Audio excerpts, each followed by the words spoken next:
Hello everyone. So let's get ready for Daily Dose series session number 2. Right? So you must have enjoyed yesterday's session. This is going to be just the extension of the previous session. The agenda is number system to be continued. Right? So let's move ahead. This is going to be the first question that we will discuss in today's session, right? What is asked in the question? Let us concentrate on that. Find the value of 0.43 plus 0.37. But what that dot over the number is? That's a big question. If it is 0.63, and if I ask you to convert this 0.63 into a fraction, that becomes very easy. It should become 63 divided by 100. You all know this, right? But what is given in the question now? Just see it. 0.63, 1 dot over 6 and 1 dot over 3. So actual meaning of this number is nothing but 636363 is continuously repeating for infinite number of times. So what I can say, my given number is 0.63, 63, 63, 63, and this will continue till infinity. Now, if it was 0.63, I know how to convert in fraction, but this time it is not 0.63, it is 0.63, 63, 63 and continuously up to infinity. So without using any formula, let's see how can I derive the concept. Let me multiply both sides by 10. What will I get? I will get 10x on left hand side, and on right hand side it will become 6.3636, and this will go on till infinity. By observation, I can see the part after the decimal. Let me focus on this. The part after the decimal in both is not same. So what I will do, I will again multiply by 10 on both sides one more time. Let's see what will happen. So this will become 100x, and on right hand side it will become 63.636363 till infinity. Now surprisingly, if you focus, just focus on this and this one, what can you see, guys? You can see the part after the decimal point is same. So what will happen if I subtract them? Let's do it. You will understand in better manner. So if I subtract 9x from 100x, I will get 99x. 100 minus 1x, that is going to be 99x. This will become, on subtracting these two equations, this will get completely nullified and will become 0. I will be left with 63 minus 0, that is 63. So what can I say? Value of x is 63 upon 99. This is what I can say is the conversion.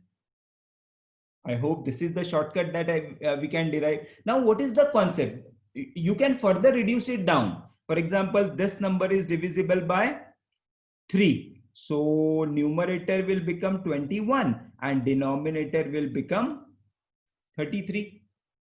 Further, it can be divided by 3. So 3 sevens are 3 ones are 3 ones are. So final conversion of 0.63 into fraction will become 7 by 11.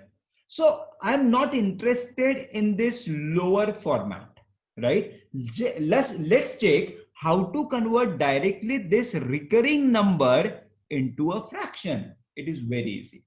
Just check how many numbers are repeating in the given recurring number. 6, 3. That means two numbers are repeating. So to convert this into fraction, what will I do? I will simply write 2 9 in the denominator. That is what we have received through the derivation. 63, since two numbers are repeating, I will write 99 in the denominator and put 63 as it is in the numerator. So what is the answer that I am getting? 63 by 99, which is the same that we got through derivation. So you should understand now, this is not the proper way to find out the answer. When there is a direct way to convert the given recurring number into fraction, then why to use this? I hope you are done with this. Right? Now, using this concept, we will solve the given question. Now it becomes very easy for you. So let's do it. Let's do it, guys, right?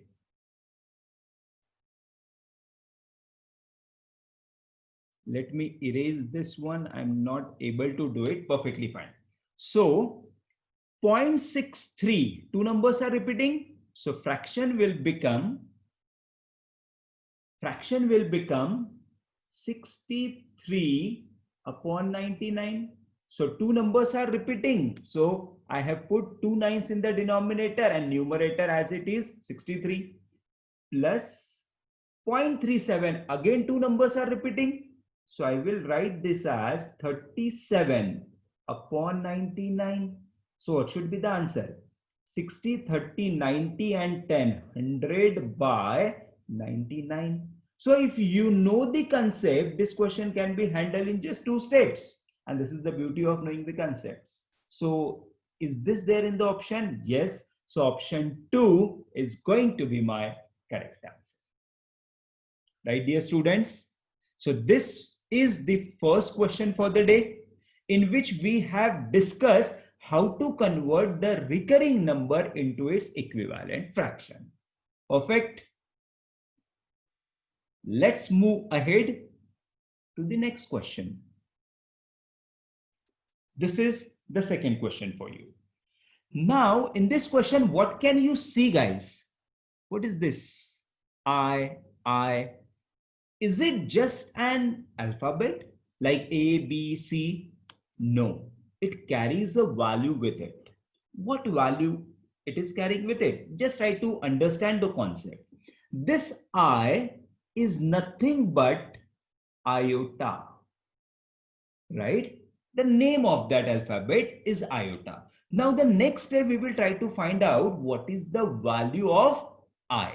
So let's say, if I give you x square equals to 4, so I can say value of x is going to be plus minus 2. So what is the conclusion from this discussion?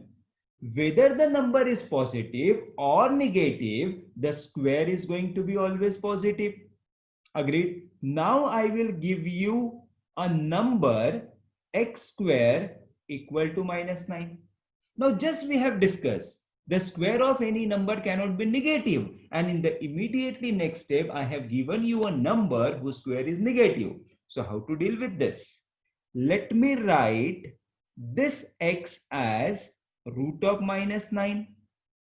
Perfectly fine. This x can further be written as root of 9 into root of minus 1.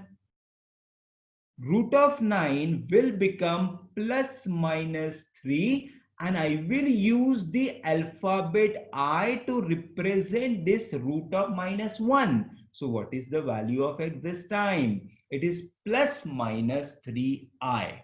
So what is the takeaway or learning from this particular question?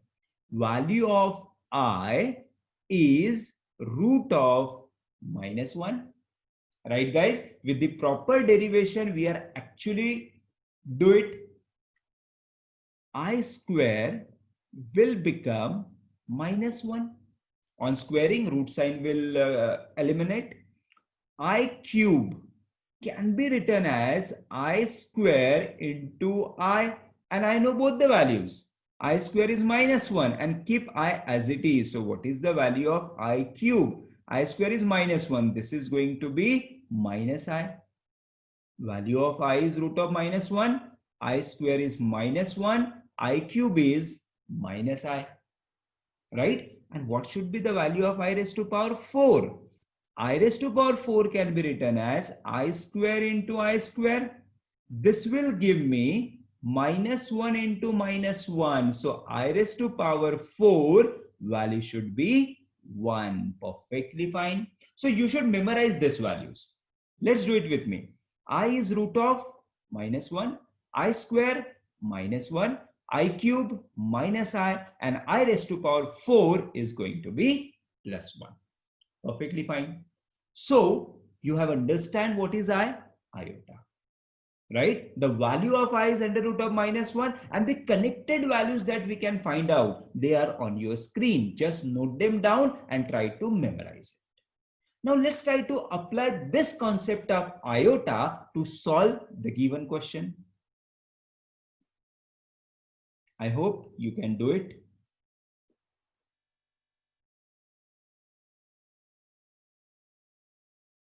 So let's see. Now, in this question, can I take something common? What is your observation, guys? Can I take something common? Just try to focus on it.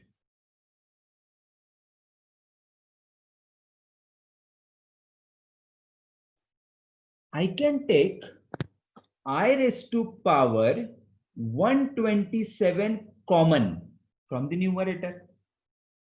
Agreed? One way can be to find out the value of I27, 127, 128. You can do that, but do not get involved into that. I raised to power 127. I can take common. I will be left with 1 plus I square plus I cube upon, I can take I raised to power 131 common this time.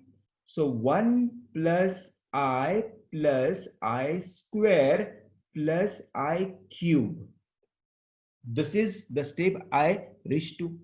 Now, generally, what mistakes student commit, they will cancel out this bracket in the numerator and the denominator. But that will be the wrong step. Why so? Just try to find out the value of the value given in the bracket. This is 1.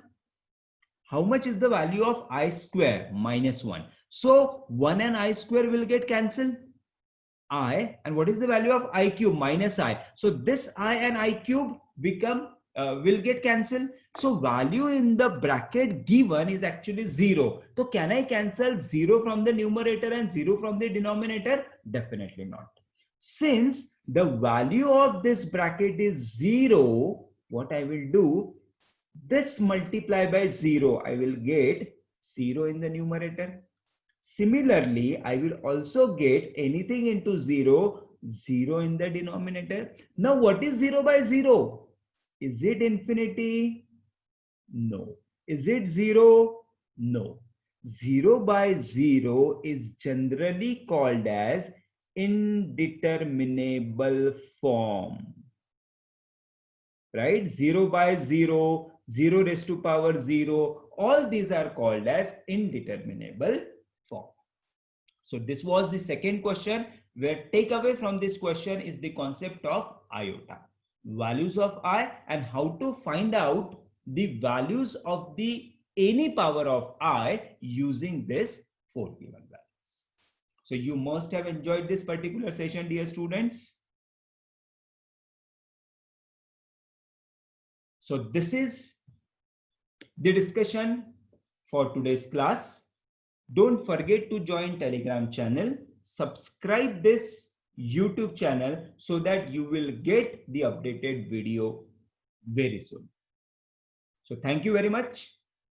Stay updated and see you tomorrow with the Daily Dose session 3. Thank you very much.